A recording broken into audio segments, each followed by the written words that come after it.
bondades eternas del Dios amante, compasivo y misericordioso, que nos ha llamado a su luz admirable, en su gran amor podamos nosotros seguir siempre en este maravilloso camino de la salvación que es en Cristo Jesús, Señor Dios nuestro. Mis amigos, agradecemos una vez más por estar aquí con nosotros en este canal de YouTube para poder participar del maravilloso estudio de la lección de la escuela sabática, este maravilloso estudio que nos ayuda a seguir en la fe de nuestro Señor Jesucristo a través de este maravilloso libro que es la palabra inspirada de Dios, el libro sagrado, conocido como la Santa Biblia. Y como de costumbre, mis amigos, vamos a pedir la presencia de Dios para que Dios nos acompañe con su presencia, con su Santo Espíritu, en donde estemos, para seguir conociendo más su buena voluntad a través de este maravilloso mensaje. Por eso que te invito a orar en donde estés. Vamos a orar. Querido Padre que estás en los cielos, bendice, Señor, el estudio de la lección de la escuela sabática de esta semana. Enséñanos, Señor, en tu verdad. Tu palabra es verdad. Y ayúdanos a vivir en el camino de la verdad de tu palabra, en obediencia y en amor. En el nombre de Jesús oramos. Amén. Amigos, ya estamos en la lección número 6. La lección número 6 de la lección de la escuela sabática lleva como título El enemigo interno. Ese es el estudio de la lección de esta semana, el enemigo interno. Y como de costumbre siempre vamos a leer el texto bíblico de memoria de esta semana. Dice así la palabra de Dios. Yo, el Señor, examino el corazón y apruebo la mente, para dar a cada uno lo que merece, según sea sus obras. Libro de Jeremías, capítulo 17, versículo 10. En el capítulo 6 del libro de Josué, concluye en medio de un ambiente de victoria.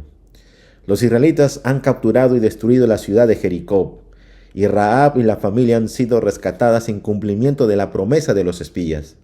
De acuerdo con el mandato de Dios, el botín de la ciudad que no fue quemado se depositó en el tesoro de la casa del Señor, observando fielmente los requisitos de la ley, lo que Dios había mandado. Pero inmediatamente después del capítulo 6 del libro de Josué, viene el capítulo 7, y de repente nos enfrentamos a la sorpresa de una declaración. Sin embargo, Israel desobedeció las instrucciones sobre lo que Dios había de haber mandado y sobre lo que debía ser apartado para el Señor. Por supuesto, Josué no sabe nada de lo que estaba sucediendo en secreto en la familia de Acán. De buena fe, Josué continúa la conquista sin saber que Dios no puede seguir extendiendo su protección sobre Israel debido a la ruptura del pacto por parte de alguien que había quebrantado la obediencia a Dios. La pregunta clave de la historia es, si Dios apoyó incondicionalmente a Israel en la toma de Jericó, ¿qué salió mal en la captura de una ciudad mucho más pequeña? Sabes, amigos, las cosas salieron mal porque Israel sufre una humillante derrota a manos del aparentemente débil ejército de Ai. Mientras Josué buscaba una explicación de Dios, se da cuenta que el resultado de la batalla no se debía solamente a no haber consultado al Señor antes de marchar contra Ai. El fracaso no se puede achacar únicamente a la falta de preparación o a una estrategia militar inadecuada. Más bien había un enemigo dentro del campamento, dentro del pueblo de Dios había un enemigo dentro. No, el enemigo no es una espía que va a proporcionar al adversario información crucial, sino que es uno de los propios israelitas que estaban dentro del campamento israelita. ¿Por qué? Porque él tomó el botín de Jericó. Y el texto bíblico de la lección de esta semana, de Josué capítulo 7, va a describir que Acán había quebrantado las reglas de la guerra divina, ya que Josué había dicho antes de la conquista de Jericó, en el nombre de Dios, Josué había dicho que ellos no deben tocar alguna cosa del anatema, no sea que esto sea una maldición para el pueblo. En relación a esto dice el texto bíblico, pero vosotros guardaos del anatema, ni toquéis alguna cosa del anatema, no sea que hagáis anatema al campamento de Israel. y lo turbéis. Libro de Josué, capítulo 6, versículo 18. Pero con todo lo que Josué había dicho que no hagan, él no sabía con certeza cuáles fueron las raíces principales de la derrota del pueblo hebreo contra los de Ai. Pero esta derrota los sirvió como un recordatorio vital para Israel, especialmente para Josué, acerca del aspecto espiritual de estas batallas. Además, advirtió a Israel de que Dios no toleraría los pecados de su pueblo, así como no toleraba los pecados de los cananeos, de las gentes inconversas. Dios también iba a actuar con la misma vara, con la misma regla para su propio pueblo. Entonces, tras la humillante derrota, la narrativa bíblica menciona que Josué rompió sus vestidos y se postró en tierra sobre su rostro delante del arca de Jehová hasta caer la tarde. Él y los ancianos se pusieron delante de Dios y echaron polvo sobre sus cabezas. Y Josué dijo: «Ah, Señor Jehová, ¿por qué hiciste pasar a este pueblo del Jordán para entregarnos en las manos de los amorreos, para que nos destruyan? Ojalá nos hubiéramos quedado al otro lado del Jordán. Ay, Señor, ¿qué diré? Ya que Israel ha vuelto la espalda delante de sus enemigos, porque los cananeos y todos los moradores de la tierra oirán y nos rodearán y borrarán nuestro nombre de sobre la tierra. Y entonces, ¿qué harás tú a tu gran nombre?». Josué y los ancianos de Israel manifestaron humillación delante de Dios, porque habían perdido la batalla contra sus enemigos. Por lo tanto, esta derrota tuvo razones principales. En primer lugar, el exceso de confianza de los israelitas en sus propias fuerzas solo se debió a que no consultaron la voluntad del Señor Dios antes de atacar la ciudad, y que subestimaron al enemigo porque ellos se dieron cuenta que eran pocos y ellos eran mucho más que ellos. Entonces dijeron: aquí lo vamos a ganar. En segundo lugar, el pecado de Acán, donde él robó los objetos de la ciudad de Jericó, que Dios había declarado malditos o consagrados a la destrucción. Específicamente, Acán tomó la capa babilónica, tomó 200 siclos de plata y tomó un lingote de oro, escondiéndolos en su tienda y mintiendo sobre su participación. Esta desobediencia causó la ira de Dios y provocando la derrota de Israel en la batalla contra la ciudad de Ai, en la que murieron 36 israelitas.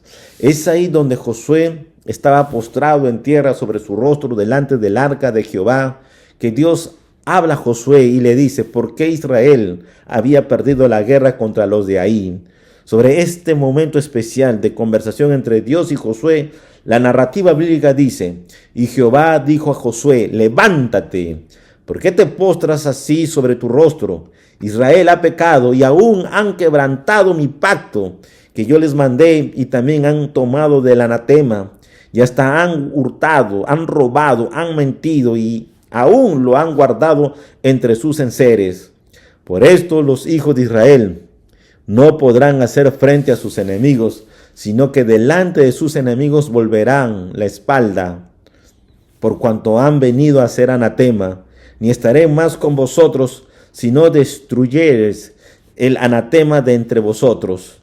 Levántate, santifica al pueblo y di: santificaos para mañana, porque Jehová, el Dios de Israel, dice así: anatema hay en medio de ti, Israel. No podrás hacer frente a tus enemigos hasta que hayas quitado el anatema de en medio de vosotros. Os acercaréis pues mañana por vuestras tribus, y la tribu que Jehová tomare se acercará por sus familias, y la familia que Jehová tomare se acercará por sus casas, y la casa de Jehová que tomare se acercará por los varones, y el que fuere sorprendido en el anatema será quemado él y todo lo que tiene, por cuanto ha quebrantado el pacto que Jehová y ha cometido maldad en Israel». Amigos, en lugar de revelar la identidad del transgresor, Dios implementó un procedimiento que revela tanto su justicia como su gracia. Después de explicar la razón de la derrota de Israel y de pedir la santificación del pueblo, Dios dejó pasar un tiempo entre el anuncio del procedimiento y su aplicación. lo que dio tiempo para que Acán pensara, reflexionara, meditara y se arrepintiese y confesara su pecado. Pero tristemente no lo hizo. Del mismo modo, si sus familias sabían lo que había ocurrido y lo que había hecho Acán, ellos tenían la oportunidad de poder decidir, de poder hablar o no hablar. Si ellos participarían en su encubrimiento, entonces se estarían convirtiendo en cómplices. Pero si ellos se negaran a ser cómplices, entonces sus vidas serían resguardadas y protegidas. Amigos, Dios odia el pecado y quiere que el pecado esté fuera del alcance de su pueblo, porque el pecado trae consigo maldición, muerte. Por esta razón, Dios tiene que intervenir para quitar la maldición que está alrededor de sus hijos. Y fue por ese motivo que Él pidió que su pueblo israelita se santifique. Y por medio de esta acción, Dios está dando a conocer de que la maldición está en medio de su pueblo. A través de la santificación del pueblo, se podrían llegar a averiguar quién podría ser el causante para que la maldición llegara a todo el pueblo. En el pasado, Dios había hecho un pacto con su pueblo Israel, y esto comprometía al pueblo en un pacto tanto a nivel individual como corporativo. A la luz de este compromiso, la nación elegida era tratada como una unidad indivisible. Por lo tanto, el pecado de cualquiera de sus integrantes implicaba la responsabilidad o culpabilidad de toda la humanidad del pacto. Como dijo el Señor, Israel ha pecado y aún quebrantado mi pacto que yo les mandé, y también han tomado del anatema y hasta han hurtado, han mentido y aún lo han guardado entre sus enseres. Libro de Josué capítulo 7 versículo 11. El dilema que resuelve invirtiendo el proceso que lo originó y que afectó a Israel. Sistemáticamente la culpa colectiva de la nación se había reduciendo a una tribu, luego de la familia, de la tribu, de una familia específica, de la familia a un hogar y finalmente del hogar a los individuos. El texto de la palabra de Dios no especifica el proceso exacto que se sigue para la identificación correcta. Simplemente afirma que la tribu de la familia, hogar e individuo debían presentarse. Es probable que este término significara presentarse ante el Señor en el santuario. Entonces el Señor Dios señalaría al grupo de culpables, revelando gradualmente al que esconde sobre la maldición. Sobre esta maldición que había llegado sobre los israelitas por la desobediencia de Acán, podemos decir que Dios estaba en contra de Acán por su desobediencia. Y ahora Acán, con esa actitud necia, se convierte en el adversario contra Jehová. Una vez que fue descubierto que era Acán el culpable de este gran mal sobre el pueblo israelita, por lo cual ellos habían perdido la batalla contra Ahí, y en donde 36 hombres inocentes perdieron la vida en aquella batalla. Este es un aspecto crucial del meticuloso procedimiento legal en el que Dios actúa como testigo de las acciones invisibles de Acán, porque nada puede ocultarse delante de sus ojos. Dios conoce lo que está oculto en el corazón de las personas. Aún lo más íntimo está bien conocido por un Dios que conoce la vida de cada ser humano. Un mensaje extraordinario en relación a esto. Mira lo que dice la palabra de Dios. Y un día Él traerá toda obra a juicio, juntamente con todas cosas encubiertas, sea buena o sea mala. Libro de Eclesiastés capítulo 12 versículo 14. Es importante notar la forma en que Josué se dirige a Acán, diciéndole, hijo mío. Esta expresión muestra no solo la edad y el papel de liderazgo de Josué, sino también revela el espíritu con el que este gran guerrero aborda la justicia. Su corazón estaba lleno de compasión por Acán, a pesar de que estaba llamado a ejecutar el juicio sobre el transgresor. Con su actitud, Josué prefiguraba de nuevo la sensibilidad, la bondad y el amor de aquel que nunca fue rudo ni dijo innecesariamente una palabra severa. Nunca causó una pena innecesaria a un alma sensible. No censuró la debilidad humana. Denunció intrépidamente la hipocresía, la incredulidad y la iniquidad. Pero había lágrimas en su voz al pronunciar las severas reprensiones. Sobre este incidente entre Josué y Acán, la narrativa bíblica dice Entonces Josué dijo a Acán: Hijo mío, da gloria a Jehová, Dios de Israel, y dale alabanza. Declárame ahora lo que has hecho, no me lo encubras. Y Acán respondió a Josué diciendo: Verdaderamente yo he pecado contra Jehová, el Dios de Israel, y así he hecho. Pues vi entre los despojos un manto babilónico muy bueno, y 200 siglos de plata, y un lingote de oro de peso de 50 siglos, lo cual codicié y tomé. Y aquí que está escondido bajo tierra en medio de mi tienda, y el dinero debajo de ella. Libro de Josué, capítulo 7, versículos 17 al 19. Josué pidió a Acán que hiciera dos cosas. Primero, que diera gloria a Dios y lo honrara. Segundo, que confesara lo que había hecho y que no lo encubriera. Acán debía tributar alabanza a Dios admitiendo lo que había hecho, dando una confesión de su pecado al tomar el manto babilónico. Pero no solamente tomó el manto babilónico, también Acán tomó 200 siglos de plata y también tomó un lingote de oro de peso de 50 siglos y lo había escondido. Según el relato bíblico, no hay una indicación alguna de que Acán diera muestras de verdadero arrepentimiento. Su desafiante actitud indicaba que era un transgresor prepotente, para el que no había expiación según la ley de Moisés. Las palabras de Acán nos recuerdan la caída de Adán y Eva en el jardín del Edén. Eva vio que el árbol era deseable y finalmente tomó de su fruto y comió.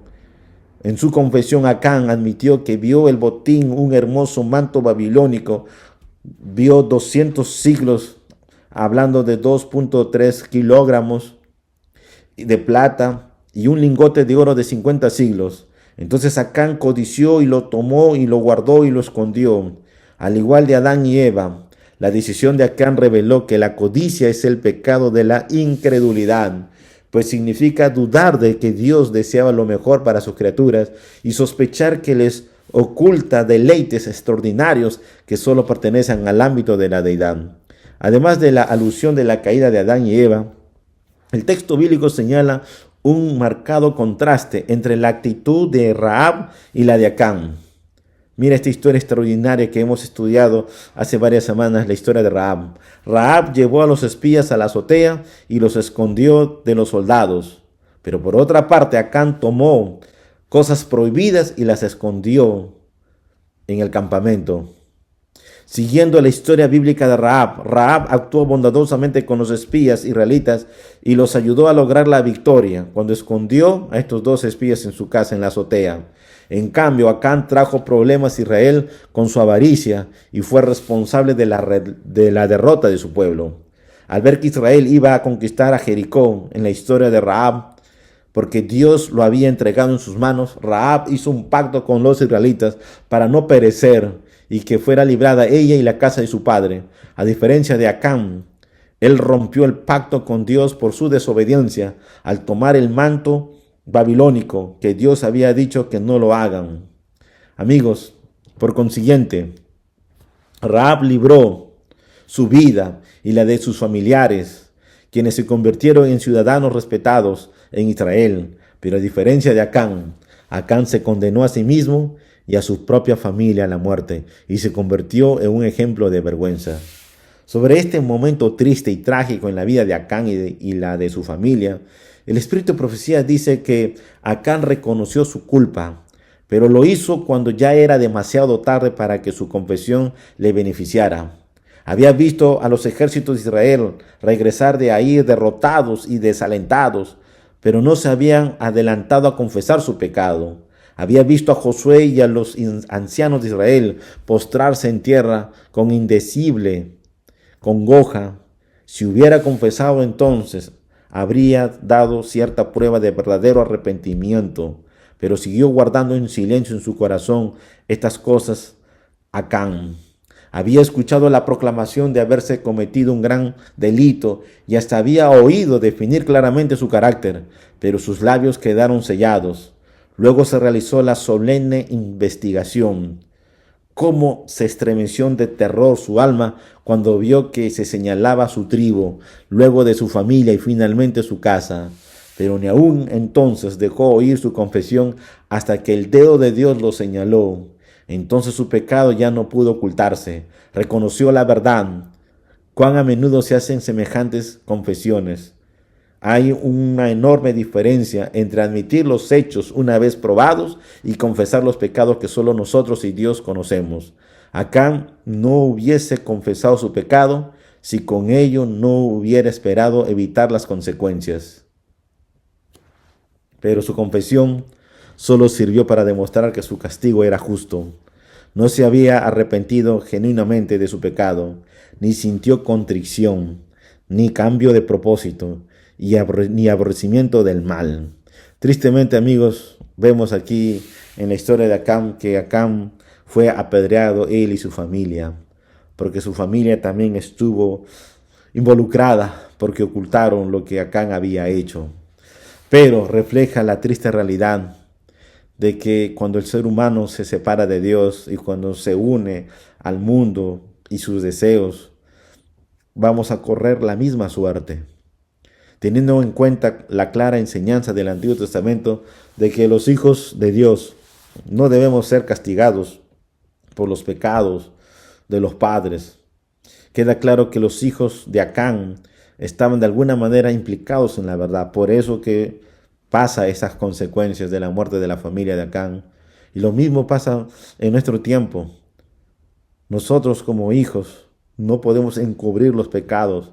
Tenemos que hablar, exhortar en el nombre de Dios. Si dentro de nuestra familia, nuestros padres, nuestros hermanos están con alguna cosa extraña, hablarles en el nombre de Dios, porque en riesgo está también nuestra vida. Pero sí tenemos la responsabilidad de hablarles, exhortarles de acuerdo a la palabra de Dios para que puedan corregir sus malos caminos y volver todos al camino maravilloso de nuestro Señor Jesucristo.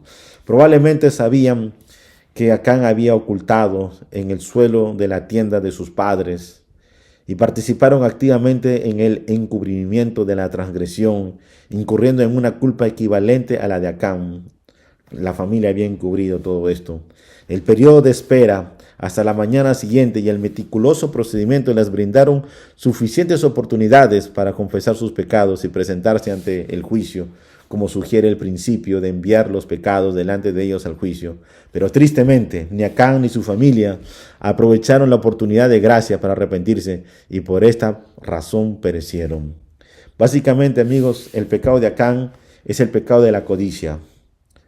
Rahab, la historia que hemos estudiado la lección hace varias semanas atrás, que vimos la historia de Rahab, dice que Rahab aprovecha el último rayo de la gracia de Dios a toda su costa y renuncia a su casa, sus posesiones y todos los tesoros que habían acumulado a lo largo de su vida para disfrutar del privilegio de pertenecer al pueblo de Dios. En cambio, Acán, un miembro del pueblo elegido de Dios, de linaje noble, desprecia el privilegio de participar en los maravillosos planes de Dios.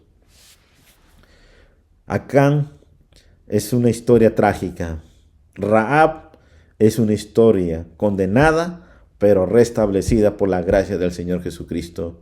Dos vidas totalmente diferentes, con dos objetivos de parte de Dios para salvación, pero uno elige la muerte por su desobediencia y uno, a pesar que fue condenada, pero se agarra de la gracia de Dios y gracias al Señor Jesucristo, su vida es una vida diferente. Mira esto, amigos, renuncia a su herencia. Estamos hablando en este punto especial. Renuncia a su herencia en la tierra prometida y todas sus riquezas para apoderarse de algunos objetos de una civilización y un mundo destinados a la destrucción, de cuyo hechizo no pudo librarse. Y qué tristemente, ¿no?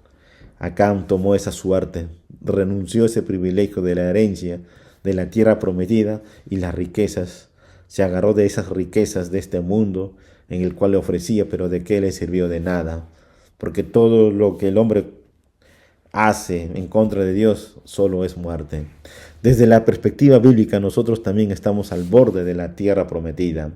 El mundo en el cual vivimos muestra cada vez más señales de insostenibilidad y desmoronamiento. El mundo se está yendo a pedazos cada día más y más por el pecado, por la maldad. Muchos, como Rahab, descubren el maravilloso plan de la salvación de Dios y le dan la espalda a este mundo en sus ruinas.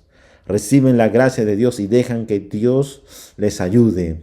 Reciben de la gracia de Dios y dejan que todo perezca. Otros, sin embargo, permiten que el falso y engañoso glamour de este mundo los deslumbre con sus objetos y riquezas prometidas. Rechazan la herencia celestial y todos los beneficios que Dios les ha reservado. Acán está presente en todos nosotros en nuestras actitudes de desobediencia a la palabra de Dios a través de la codicia y de otras cosas malas que sabemos que no debemos tomar y tomamos, deshonrando a Dios. Por eso tenemos que elegir a diario dónde queremos construir nuestro futuro. En un mundo en ruinas, ya condenado a la destrucción, o en una nueva vida, en una nueva tierra que Dios está preparando para aquellos que lo aman y lo obedecen. Ciertamente, el antiguo Israel era una entidad corporativa única, y especialmente en el periodo crucial de su historia, era fundamental que el pueblo se mantuviera unido con Josué. Visto así, es comprensible que las acciones de Acán y su familia afectaron a toda la nación. Pero el caso de Acán también pone de manifiesto la forma en que nuestro pecado personal oculto puede afectar la vida de la iglesia como hoy en día. En nuestra sociedad individualista, creemos que nuestras decisiones y prácticas personales no son de la incumbencia de nadie y que no afectan a nadie. Habrá ocasiones en las que se nos pedirá que adoptemos una posición pública sobre ciertos pecados, como el abuso de drogas, la violencia doméstica, la pornografía, el chisme y otras cosas. Si estamos cometiendo a escondidas estos mismos pecados o otros, no tenemos la base moral para adoptar dicha postura pública, sin convertirnos en absolutos hipócritas. Hablar cuando no estamos viendo en la verdad. Decir cuando no estamos diciendo la verdad, porque nos estamos autoengañando. Tenemos una naturaleza humana caída y podemos reflejar algo hacia los demás, pero por dentro estamos totalmente peor o incluso igual que Acán. Solamente el poder milagroso de Dios puede convertir esa historia en una historia diferente. Por eso que tenemos que ir a Jesús. Amigos, la actuación decisiva de Josué bajo la dirección de Dios nos invita a reflexionar sobre la importancia de una disciplina eclesiástica misericordiosa y redentora, que en muchos lugares han caído en el olvido. Debemos encontrar bajo la dirección de Dios un equilibrio entre el purismo eclesiástico legalista, crítico y carente de amor, por un lado, y una actitud indiferente y descuidada por el tipo. Cada uno tiene sus propios pecados, cada uno hace según lo que parece, por el otro. Esto no nos hará mejores que los demás, pero creará un entorno en que podamos cuidarnos y ayudarnos mutuamente. Necesitamos aprender a hablar y practicar la verdad en amor y crecer en todo en aquel que es la cabeza, y esto es nuestro Señor Jesucristo. El apóstol Pablo va un paso más allá y nos anima. Confiénsense unos a otros sus pecados y oren unos por otros para que sean sanados. La oración eficaz del justo puede mucho. Santiago capítulo 5 versículos 16. Aunque la Biblia hace hincapié en la importancia de tener una relación personal con Dios, también subraya la importancia de una experiencia colectiva dentro de la comunidad de los redimidos. Esta comunidad no solo se define por las conexiones individuales con Dios, sino también por el cuidado mutuo y amoroso entre sus miembros que se asemejan a la unidad con Dios. Como ustedes ya lo saben, mis amigos, el pueblo de Dios había caído en manos de sus enemigos por la desobediencia de Acán. Y eso fue algo terrible, pero a la vez esto ayudó para el pueblo israelita a tomar en serio su profesión de fe, de seguir el camino de la justicia de nuestro Señor Jesucristo en obediencia por amor a sus mandamientos. Fue entonces que en medio de esa derrota se abre una puerta de esperanza, la puerta de la esperanza. Y un tiempo después, podemos decir sobre esto, siglos después, Dios prometió a través del profeta Oseas transformar el valle de Acor, el valle donde cayó el pueblo de Dios por su desobediencia. Transformar ese valle al lugar donde Acán y su familia fueron apedreados y enterrados en una puerta de esperanza. En verdad, Él es el Dios de las transformaciones, el Dios de los milagros. La excesiva confianza propia tras su victoria sobre Israel llevó a los de ahí a repetir una estrategia y atacar a los israelitas nuevamente en otra segunda guerra, que fingieron retirarse derrotados aparentemente. Pero ahora, con la bendición de Dios, ahora las cosas llegan a suceder de una manera extraordinaria. Una vez que los de Ai fueron atraídos fuera de su fortaleza, los 30,000 israelitas ocultos acerca de la ciudad la capturaron y la incendiaron.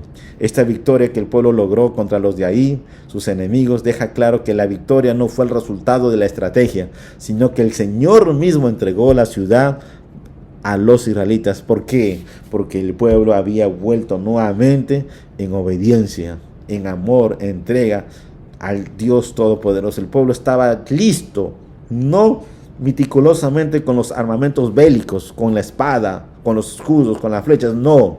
El pueblo estaba conectado, preparado espiritualmente con Dios.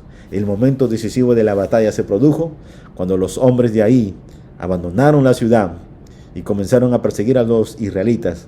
Esta fue la segunda ocasión en la que Dios habló después de instruir a Josué acerca de la estrategia que debían emplear para capturar la ciudad, señalando así que él era quien supervisaría la batalla y por lo tanto, cuando el pueblo israelita hace lo que Dios pide y viven de acuerdo a las normas establecidas por Dios, la victoria está asegurada al 100%. El arma en la mano de Josué era una espada curva tipo kopech, no una espada convencional o jabalina. Puede ser que en tiempos de Josué no se utilizaría como arma propiamente dicha, pero se había convertido en un arma de la soberanía. Además de dar la señal de ataque, ella ilustraba la soberanía de Dios en la derrota de Ai. El hecho de mantener la hoz extendida hasta obtener la victoria completa demostró que Josué había asumido plenamente el papel de liderazgo que Moisés había ejercido en ocasión al cruce del Mar Rojo y en la guerra contra los amalecitas, cuando Josué había dirigido personalmente el combate.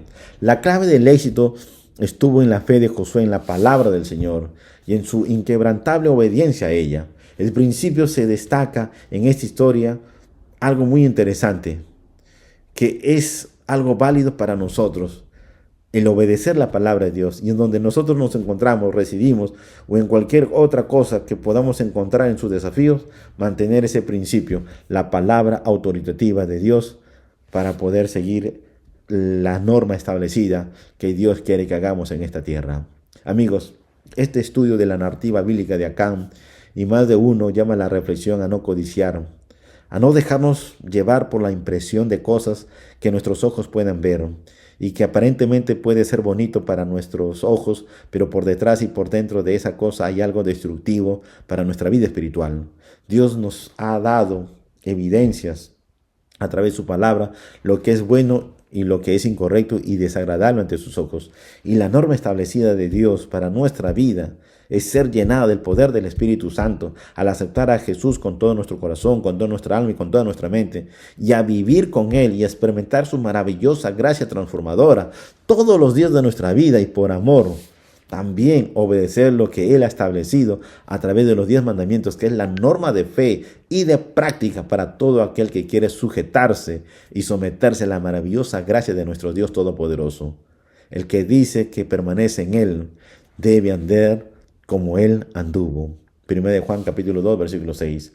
Acán pereció porque no quiso aceptar la oportunidad de Dios por medio de su gracia, y como resultado no se arrepintió, y su familia también pereció porque ellos encubrieron el pecado de Acán, y también ellos perecieron porque no se arrepintieron. Tuvieron la oportunidad, pero no lo hicieron.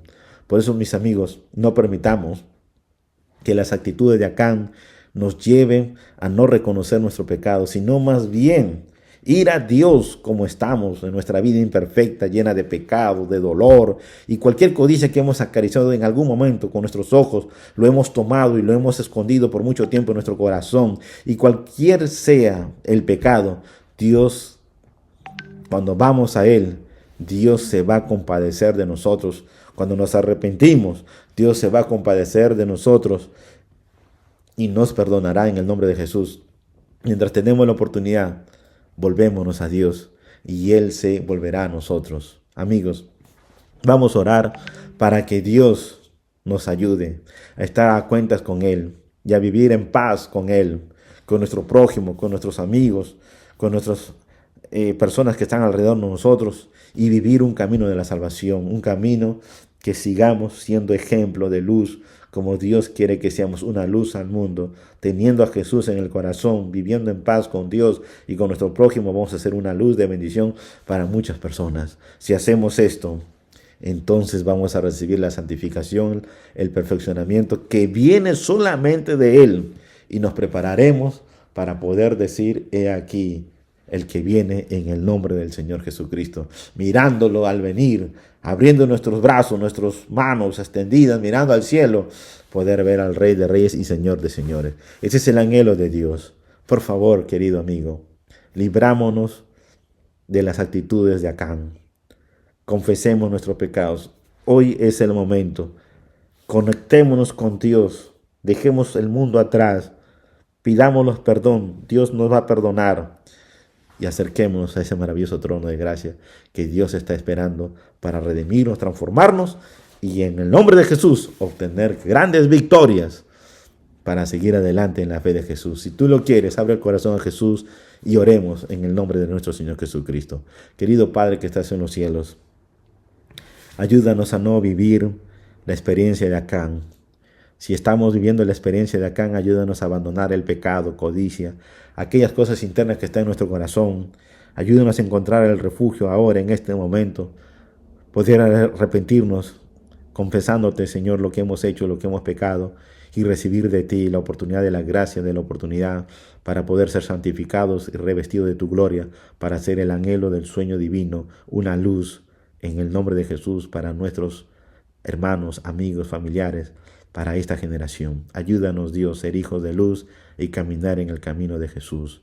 Te lo pedimos, Padre, que nos ayudes y que nuestro corazón se entregue hoy, mañana y siempre ante ti. En el nombre bendito de Jesús te lo pedimos. Amén.